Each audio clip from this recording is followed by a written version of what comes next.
Dear student, मैं Sunil Bhardwaj city college के channel पर आप सभी का हार्दिक स्वागत है। बच्चों, आज वैदिक और पोस्ट वैदिक से हम थोड़ा और आगे बढ़ते हैं। फर्स्ट यूनिट का जो अगला सेक्शन है वो है आपका आश्रम सिस्टम, आश्रम व्यवस्था। तो आश्रम व्यवस्था या आश्रम सिस्टम का सोशल इम्पोर्टेंस क्या है, और इसी में जो हमारा पुरुषार्थ है, इंडियन वैल्यू, वो भी इंक्लूड है। धर्म, अर्थ, काम, मोक्ष। तो क्या क्या इसमें क्वेश्चन बन सकते हैं। हालांकि ये क्लास मैंने इसका लिया था ऑनलाइन, लेकिन वो बात काफ़ी पुरानी हो चुकी।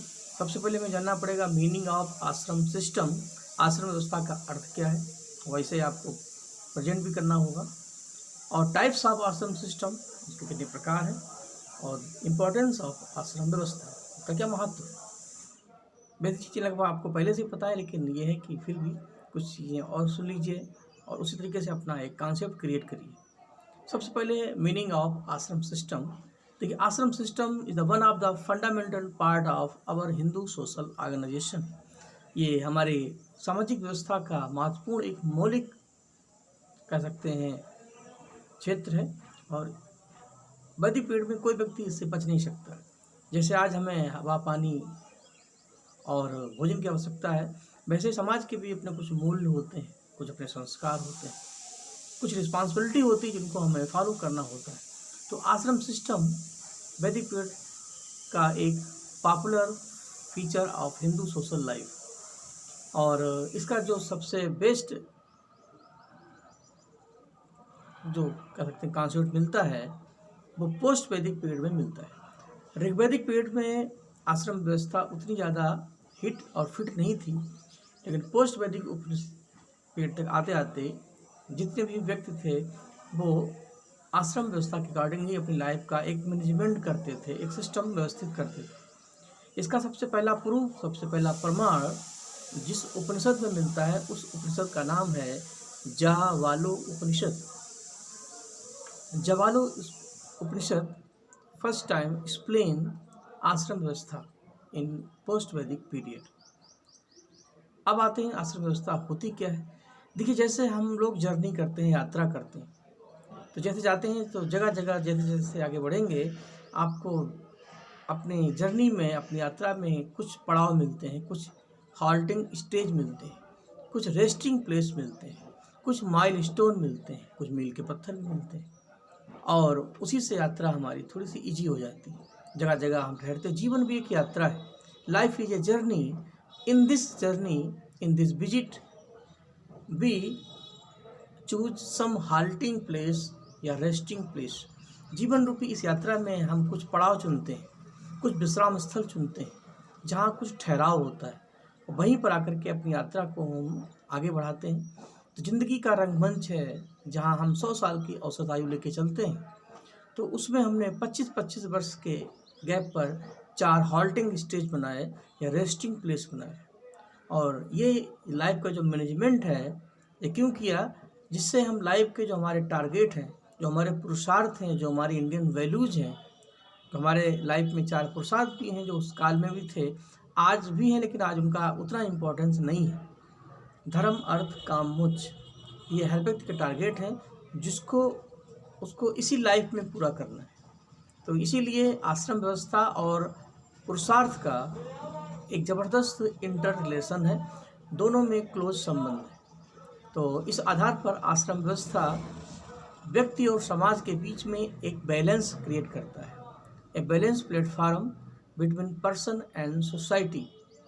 इसका उद्देश्य है, इसका एम है मेंटेन द ह्यूमन लाइफ, मनुष्य के जीवन को नियमित करना, and help to get last target that is called moksha. जीवन का अंतिम सत्य है मोक्ष या निर्वाण। जब हम अपने को जाने, अहम ब्रह्मास्मि, हर व्यक्ति के अंदर वो एनर्जी है जो हमें चलाती, जिसने पूरे संसार को बनाया। अब उसको हम अलग अलग धर्म में अलग अलग नाम देते हैं, लेकिन ये सब जानते हैं कि मृग नाभि कुंडल बसे, मृग रूढ़े बनमाही, ऐसे घटघट ब्रह्म है दुनिया जानत नहीं। जू तिलमाही तेल है, जू चकमक में आग, तेरा साईं तुझमें है, जाग सके तो चाह। इसका साफ साफ मतलब है चाहे कबीर हो, चाहे नानक हो, चाहे ईसा मसीह हो, जो भी आए, जो भी संत आए, सब ने यही बात कही। चाहे महात्मा बुद्ध हो, चाहे महावीर स्वामी हो, बात धर्म की नहीं। हर धर्म का एक सत्य है, एक ट्रू है, एक लक्ष्य है। वो लक्ष्य है हमें अपने जीवन के अंतिम स्टेज को समझना, जिंदगी के टारगेट को समझना और अपने को समझना। और यही स्टेज दैट इज कॉल्ड मोक्ष या निर्वाण। तो ये सारे टारगेट हम अपनी इसी लाइफ में पाएंगे। और जब लाइफ ही नहीं रहेगी तो कोई टारगेट ही नहीं रहेगा। तो आश्रम व्यवस्था एक हाल्टिंग स्टेज है, एक रेस्टिंग प्लेस है, that is maintain personal life of human and helpful for achievement last goal that is called मोक्ष। आश्रम system maintain person and society, व्यक्ति और समाज का बैलेंस करता है, संतुलित करता है कि व्यक्ति समाज का एक पार्ट है। Human is a social animal. और हमारी जितनी भी सोशल एक्टिविटी हैं, जितने भी हमारे टारगेट हैं, वो इसी सोसाइटी में संभव है, क्योंकि हम समाज से बाहर कहीं जा नहीं सकते। तो इसीलिए हम अपने टारगेट को इसी सोशल लाइफ में पूरा करते हैं। इसलिए आश्रम व्यवस्था व्यक्ति और समाज के बीच एक समन्वय, एक कह सकते हैं बैलेंस का काम करता है। तो that is halting stage, that is resting place. आश्रम व्यवस्था वो सीढ़ी है, हम प्रैक्टिकल तरीके से आपको समझा रहे हैं व्यवहारिक भाषा में, क्योंकि किताबी भाषा थोड़ी अलग है, ज़िंदगी की भाषा थोड़ी अलग है। जैसे आप जीने में सीढ़ियों से चढ़ते हैं, तो ये वो सीढ़ियाँ हैं जो हमें अंतिम लक्ष्य, जो सबसे ऊपर की मंजिल है, ऊपर का सबसे फ्लोर है, वो है मोक्ष, उसको लेने में मदद करता है। आश्रम व्यवस्था वो माइलस्टोन है, वो मील के पत्थर हैं, जो ज़िंदगी की यात्रा में हमें कैसे आगे जाना है, ये हमारा एक गाइड करते हैं कि 25 साल के बाद हमें क्या करना है। तो इस आधार पर आश्रम व्यवस्था हमारे जो चारों पुरुषार्थ हैं, धर्म अर्थ काम मोक्ष, इनको पाने की एक सिस्टमेटिक प्लानिंग है। और प्लानिंग कैसी है, जैसे अभी हम आगे बताएंगे। इतना सब बताने के बाद अब हम सीधे आते हैं टाइप्स ऑफ आश्रम सिस्टम। चूँकि चीज़ें क्लियर हैं तो इसलिए थोड़ा हम समय ज़्यादा नहीं लेंगे, क्योंकि कम समय में ही अपनी बात करनी है। तो आश्रम व्यवस्था में जो 4 सेक्शन हैं, उसमें सबसे पहले आता है ब्रह्मचर्य, फिर गृहस्थ, फिर वानप्रस्थ और संन्यास। चारों के बारे में बेसिक चीज़ें लगभग आपकी क्लियर है, बस हमें केवल धूल झाड़नी है, शीशा आईना साफ करना है। तो 25-25 साल के अंतराल पर ये 4 लाइफ मैनेजमेंट सेक्शन है। तो 0 से 7 वर्ष के बाद जब बच्चा बड़ा होता है, जब उसका उपनयन संस्कार होता है, तो वो गृहस्थ आश्रम में प्रवेश करता है। तो गृहस्थ आश्रम का मतलब होता है एज ए स्टूडेंट लाइफ, ये विद्यार्थी जीवन जैसा होगा।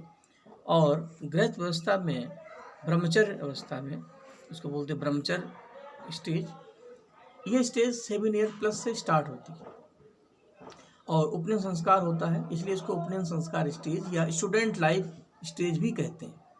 और उपनयन संस्कार का मतलब होता है बच्चे के समीप जाना, गुरु के समीप जाना, क्योंकि उस समय गुरुकुल होते थे, बच्चों को परिवार से अलग करके गुरुकुल भेजा जाता था, जहाँ वो nearest of Guru, service of the Guru, supervision and control of Guru and teacher, उनके सुपरविजन में, उनके निरीक्षण में, उनके नियंत्रण में बच्चे रहते थे, अपनी इंद्रियों पर कंट्रोल करते थे। और लाइफ के जो प्रैक्टिकल पार्ट है उनको वो फेस करते थे। एजुकेशन कैसी हो, उसका वैल्यू कैसा हो, तो ये सारी बातें। तो इसमें the man had to study in this period by living in the closing contact of Guru and giving his services to him to remove Christian, अपने को व्यवस्थित करने के लिए, अपने को कंट्रोल करने के लिए। तो इसमें व्यक्ति अपनी लाइफ के लिए तैयार हो जाता है। जैसे आप मैच खेलने जाते हो तो आप प्रैक्टिस करते हैं, तो फिर आप जिंदगी के दौर में जब अगले स्टेप में गुजरते हैं तो आपकी पूरी तैयारी हो जाती है, आप फिजिकल एंड मेंटल स्ट्रांग हो जाते हैं। इसका साफ साफ मतलब है कि जो ब्रह्मचर्य आश्रम व्यवस्था है, इसमें बालक का शारीरिक, मानसिक और नैतिक विकास किया जाता है। Physical, mental and moral development of a child, और दैट इज कॉल्ड ब्रह्मचर्य व्यवस्था। बाकी आप नोट्स पढ़ेंगे, आपने इस तरह से पढ़ेंगे, सारी चीज़ें वही हैं। धीरे धीरे हम 25 वर्ष को क्रॉस करते हैं, तो अगली जो स्टेज आती है आश्रम व्यवस्था के, अगला जो माइलस्टोन आता है, अगली जो सीढ़ी आती है, ठीक, अगला जो पड़ाव आता है, अगला जो हाल्टिंग स्टेज आता है, वो है गृहस्थ आश्रम। गृहस्थ आश्रम कहलाता है life of social and house hold life. ये गृहस्थ आश्रम का प्रवेश द्वार है। और विवाह संस्कार से, जो हमारे 16 संस्कार हैं उसमें विवाह संस्कार से इसकी स्टार्टिंग होती है। और दैट इज सेकेंड स्टेज आश्रम।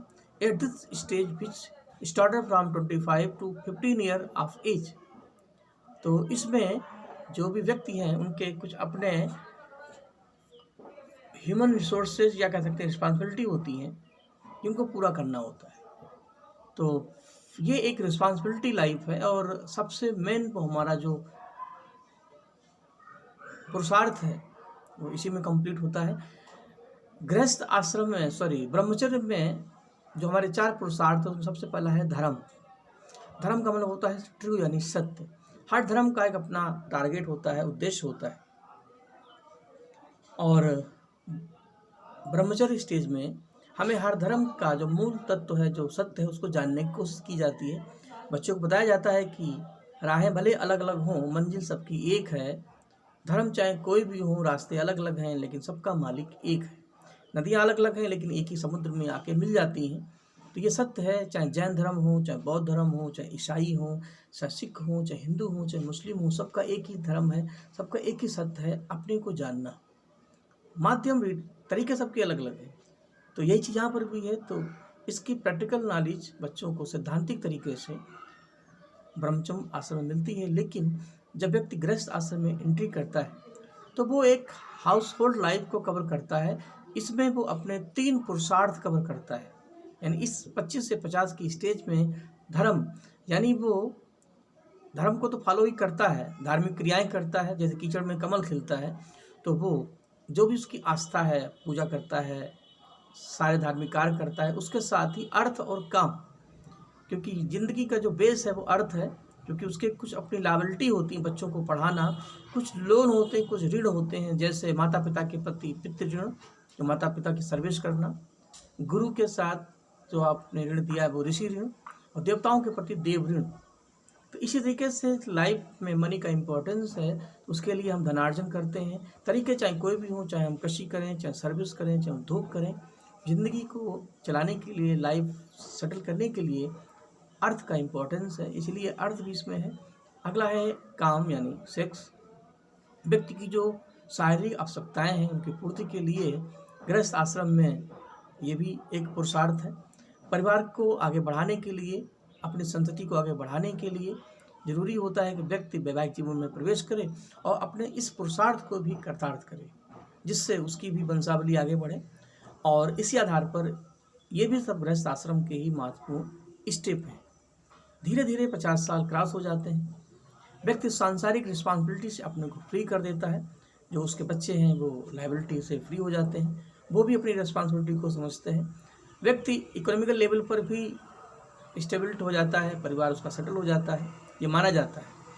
और जो काम का सेक्शन है वो भी कंप्लीट हो जाते हैं, जो भी बच्चे हैं वो बड़े हो जाते हैं।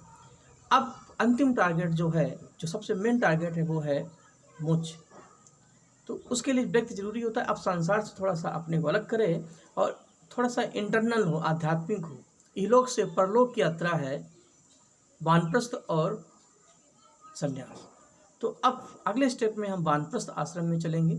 इट इज़ द थर्ड आश्रम ऑफ लाइफ। और वानप्रस्थ का मतलब होता है गो टू फॉरेस्ट, और इसमें it represent the life when man left his home, अपने घर को छोड़ता है, एंड लाइफ इन हट इन द जंगल, जंगल में वो रहता है, एक कुटिया में रहता है, और जो लाइफ उसकी बीत चुकी है उसको रिव्यू करता है, लेकिन अपनी रिस्पॉन्सिबिलिटी को बनाए रखता है। जो भी बच्चे हैं उनको गाइड करना, लेकिन ज़िंदगी का जो लास्ट टारगेट है उसको अचीव करने के लिए ज़रूरी होता है थोड़ा सा हम संसार से अपने को अलग करें।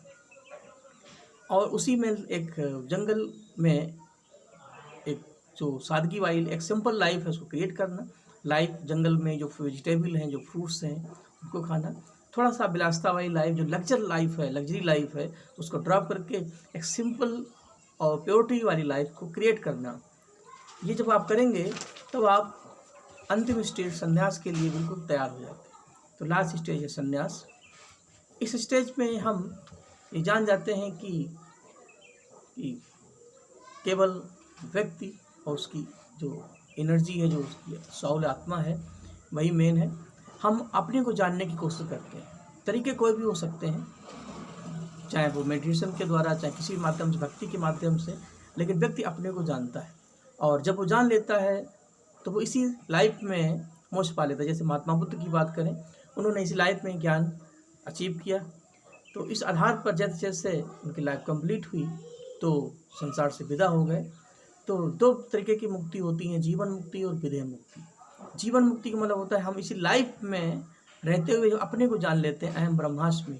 हम जान जाते हैं कि ये संसार कागज की पुड़िया, बूंद पड़े घुल जाना है, रहना नहीं देश वीराना है।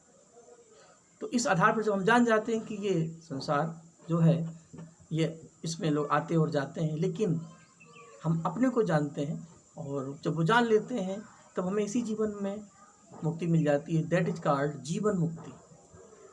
लेकिन शरीर है वो जब तक है तब तक रहेगा।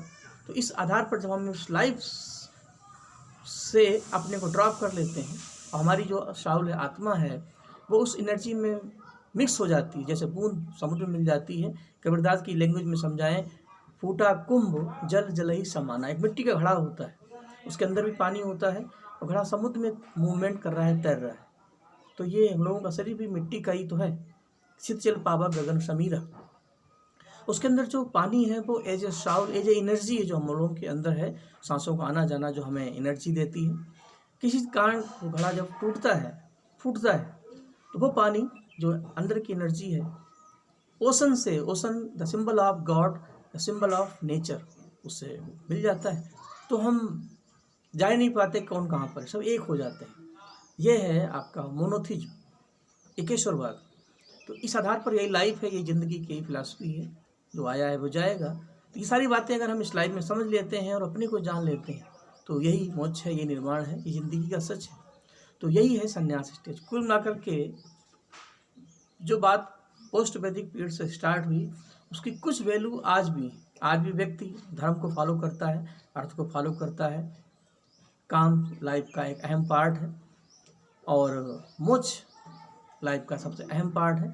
लेकिन आज की जो लग्जरी लाइफ है उसमें हम जो लास्ट का जो पुरुषार्थ टारगेट है उसको थोड़ा सा मिनिमाइज कर चुके हैं, भूल चुके हैं। लेकिन जैसे जैसे आज हम योग की तरफ बढ़ रहे हैं, आज जिस तरीके से मेडिटेशन की तरफ दुनिया बढ़ रही है, हम फिर अपने उसी अचीवमेंट को दोबारा पाने की कोशिश कर रहे हैं। इतनी बातें आज मैंने क्लियर की।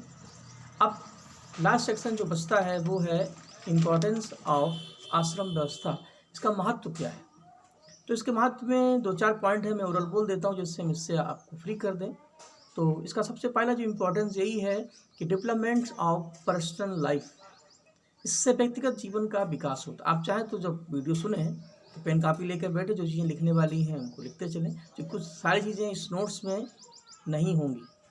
कुछ बातें हमारी भी हैं, कुछ आपकी भी हैं, तो उस तरीके से।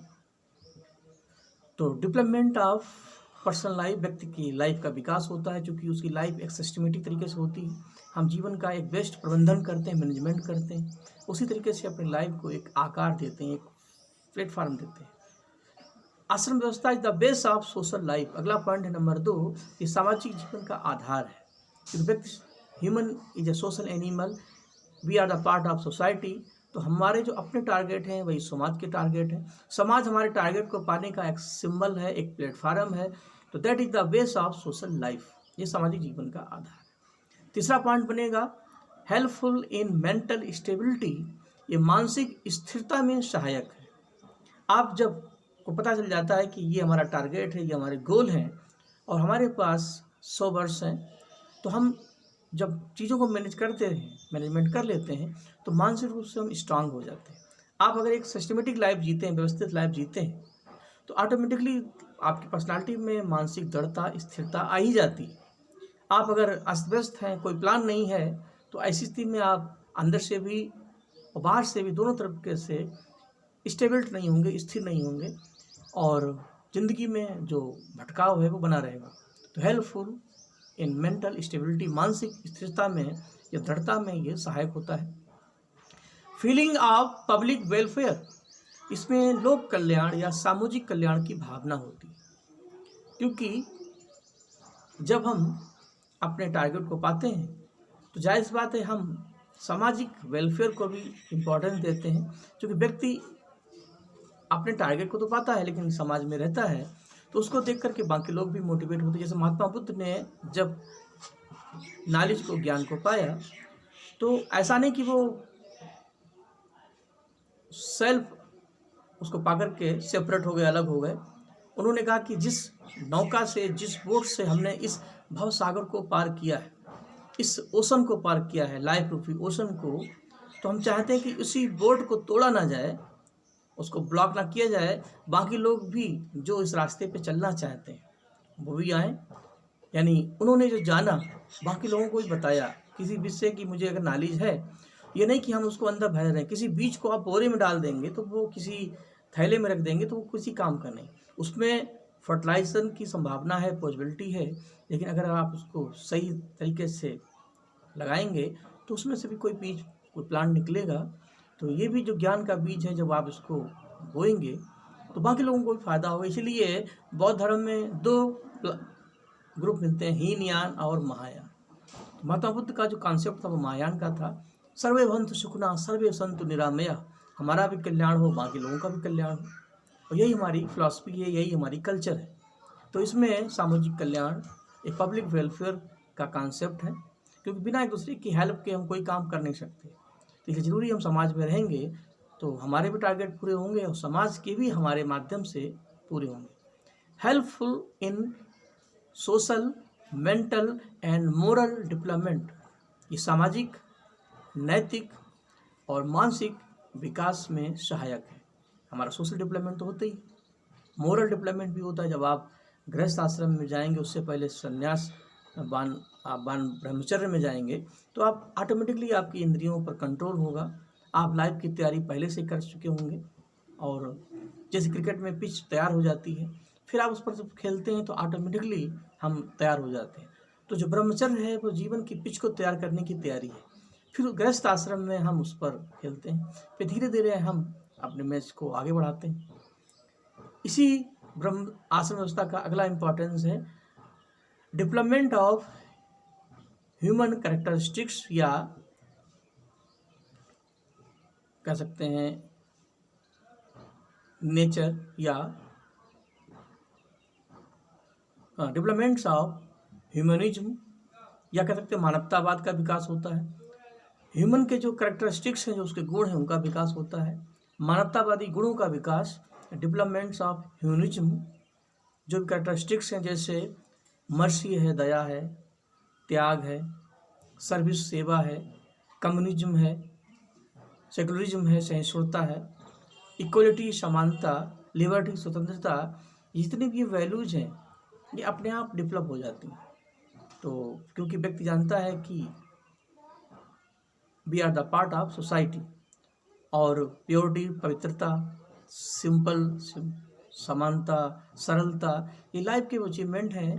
क्योंकि जब व्यक्ति उस स्टेज में पहुंचता है तो उसमें कोई ईगो नहीं रहता है, अब अहम नहीं रहता है, घमंड नहीं होता है, तो लाइफ काफ़ी इजी हो जाती है। वो जान जाता है कि हम संसार में हम वैसे ही आए हैं जैसे एक ड्रामा होता है, एक नाटक होता है, हम अपनी लाइफ को प्ले करते हैं और उसके बाद हम अपनी लाइफ से हट जाते हैं। फिर दूसरा आता है हमारी जगह पर, वो भी इसमें अपनी एक्टिंग करता है। उस ड्रामे का जो मेन स्क्रिप्ट राइटर है वो है पावर, जिसको हम नेचर कह सकते हैं, गॉड कह सकते हैं। उसने इस ड्रामे को लिखा, उसकी स्क्रिप्ट तैयार की है। हमारा काम है बस कुछ समय के लिए आना और अपनी एक्टिंग को फॉलो करना। स्क्रिप्ट के अनुसार आप हट जाएंगे, फिर दूसरा कोई आएगा। यही जीवन है, यही रंगमंच है। तो इस आधार पर व्यक्ति को ये सेंस होता है कि ये लाइफ एक रंगमंच है, एक ड्रामा है, और हमें कुछ समय के लिए अपनी लाइफ को यहाँ पर शो करना है। लेकिन यहाँ नहीं, जाना कहीं और है, रहना नहीं, देश बिराना है। जो लोग इसको अपना मान लेते हैं तो वो हमेशा उस अंतिम टारगेट को नहीं पा पाते। तो व्यक्ति खाली हाथ आया है, खाली हाथ जाएगा। ये सारी बातें हैं जो इसी टॉपिक से रिलेटेड है, इसलिए मैंने बोली। तो एक बार इसको और समझ लीजिएगा। आपको बस इसमें करना ये है, सबसे पहले मीनिंग ऑफ आश्रम सिस्टम होता क्या है, तो वो ध्यान रखिएगा। टाइप्स ऑफ आश्रम सिस्टम में 4 सेक्शन हैं, उनके बारे में मेन पॉइंट्स याद रखिएगा। और इम्पोर्टेंस चलते चलते मैंने 5-6 पॉइंट बताए थे। इतना करने के बाद ये सेक्शन भी आपका कंप्लीट है। और जो पुरुषार्थ है धर्म अर्थ काम मोक्ष वो भी हमने इसी में जोड़ दिया। बस ये है गृहस्थ आश्रम जो ब्रह्मचर्य है उसमें धर्म, गृहस्थ आश्रम में धर्म अर्थ और काम, ये 3 पुरुषार्थ ये टारगेट हम अचीव करते हैं। वानप्रस्थ और संन्यास में जो अंतिम टारगेट है मोक्ष का उसको हम अचीव करते हैं। तो मैंने इसलिए बताया था आश्रम व्यवस्था इज ए हाल्टिंग स्टेज, एक ज़िंदगी की यात्रा के कुछ पड़ाव हैं जिसमें हम अपने टारगेट पूरे करते हैं और वही 4 टारगेट हम पूरे कर लेते हैं। तो पुरुषार्थ सिस्टम यानी वैल्यू ऑफ इंडियन लाइफ वो हमें अलग से पढ़ानी नहीं पड़ेगी, तो आगे बढ़ जाएंगे, थोड़ा समय बच जाएगा आपका। सभी लोगों को धन्यवाद, थैंक यू, अपना ध्यान रखें, नमस्कार।